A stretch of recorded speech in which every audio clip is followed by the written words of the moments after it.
अस्सलाम वालेकुम। मैं हफीजुन्निसा में Iqra BM Jain Urdu primary school.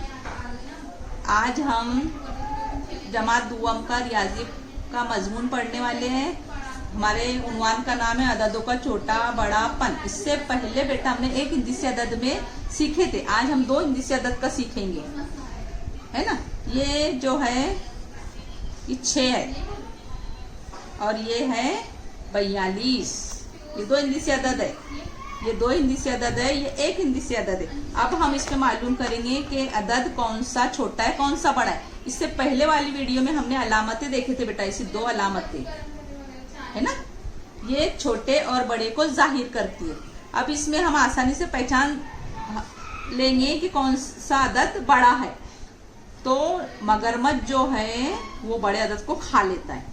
ऐसे ही अगर हमारे घर में हमारे अबू कोई मिठाई लाते हैं तो हम बड़ी मिठाई लेना पसंद करते हैं ना। तो ये अदद बड़ा है तो अलामत का मुंह बड़े अदद की तरफ रहेगा, समझे बेटा ऐसा।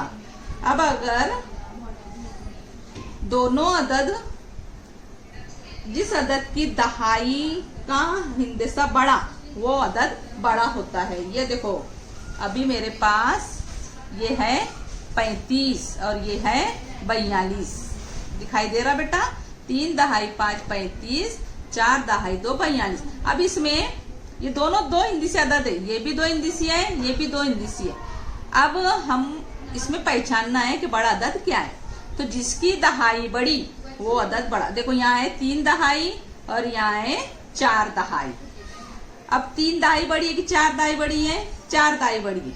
इसका मतलब 42 बड़ा है। अलामत का मुंह 42 की तरफ रहेगा, समझे।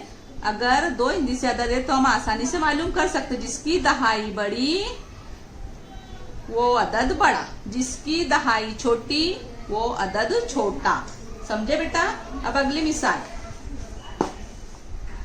अगर दहाई एक जैसी है ना। अब इधर देखो, अगर दहाई एक जैसी है, जैसे 3 दहाई 5 35 और 3 दहाई 8 38। अब यहाँ भी दहाई 3 है, यहाँ भी दहाई 3 है। तो अब हम इकाई को देखेंगे। जिसकी इकाई बड़ी वो अदद बड़ा। जिसकी इकाई में 5 है और इसकी इकाई में 8 है तो 8 बड़ा है ना। तो इसका मतलब 3 दहाई 8 ये अदद बड़ा हुआ। आया बच्चों समझ में। अब हम इसके बाद अगली वीडियो में इसके आगे वाली मिसालें हल करेंगे इंशाल्लाह। अल्लाह हाफिज।